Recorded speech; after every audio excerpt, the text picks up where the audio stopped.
Bonjour à tous, j'espère que vous allez bien. Donc ça faisait un petit moment que j'avais pas publié de nouvelles vidéos. Alors celle-ci, voilà, sera une courte vidéo. J'ai envie de dire comme la plupart des vidéos de la chaîne, même s'il y en a qui durent un petit peu plus.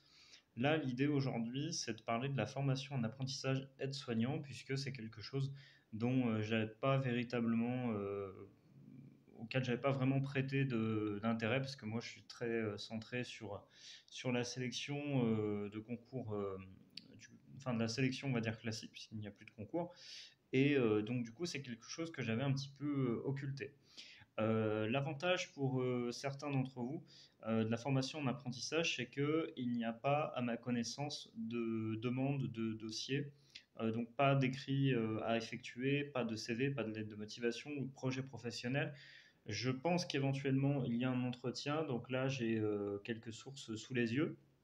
En fait, donc la formation d'aide-soignante par la voie de l'apprentissage, elle est dispensée sur 18 mois avec, comme dans on va dire la formation classique, des temps en centre de formation, donc ce qui fait 22 semaines, hein, 770 heures, et des temps en situation bien sûr professionnelle, stage et temps chez l'employeur. Donc voilà, l'idée c'est que c'est un petit peu plus long et aussi plus compliqué dans le sens où il faut trouver un patron. Donc c'est une autre problématique qui se présente.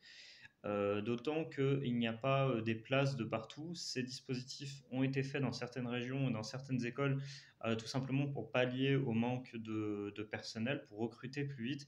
Néanmoins, ce n'est pas le cas aujourd'hui, encore une fois de ma connaissance, dans des grandes villes. Voilà.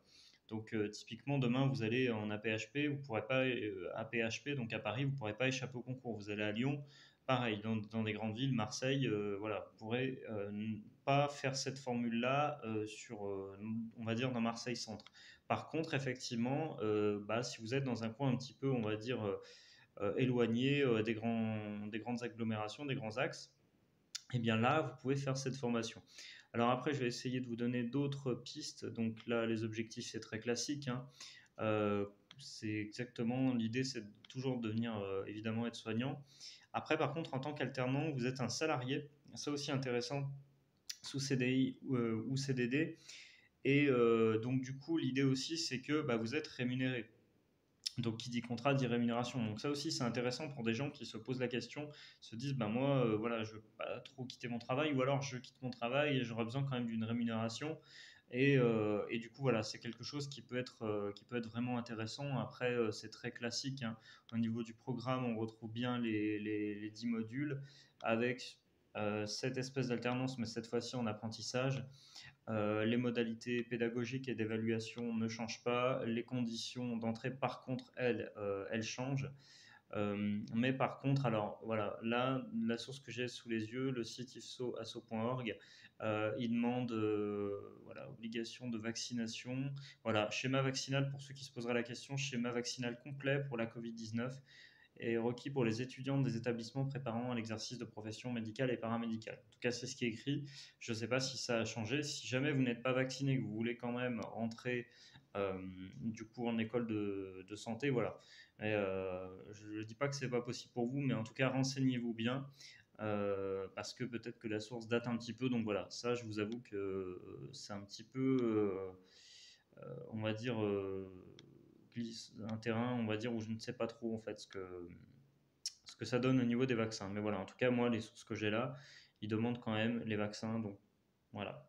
Après, dans tous les cas, même si c'est pas la Covid-19, vous aurez forcément d'autres vaccins, notamment l'hépatite B. Moi, je l'avais eu à l'époque, donc voilà. Donc pour éviter, pareil, toute contamination par rapport aux conditions de travail dans les hôpitaux, ce genre de choses. Voilà, bah, j'espère que cette courte vidéo vous a plu. N'hésitez pas à vous abonner à cette chaîne, à liker la vidéo. Si vous avez besoin d'aide en ce moment, c'est la pleine période pour préparer les dossiers d'entrée en école d'aide-soignant. Si vous passez par la voie classique, eh bien, sachez que bah, du coup, moi, je peux vous aider. Vous trouverez donc la page de mes services sous la vidéo avec des fiches de révision sanitaire et sociale offertes également. Et puis, si vous voulez préparer l'oral, dans tous les cas, même si vous avez un oral, par exemple, vous rentrez en apprentissage, eh bien, moi aussi, je peux vous préparer du coup voilà, à cette éventualité. Donc en général, en 1 à 2 séances, on a fait un petit peu on va dire le tour. Voilà. L'idée, c'est qu'en fait, vous puissiez vous préparer au mieux et évidemment réussir euh, par le biais de mon expérience passée, voilà, par rapport à la sélection aide-soignant. Je vous remercie et je vous dis à bientôt. Salut.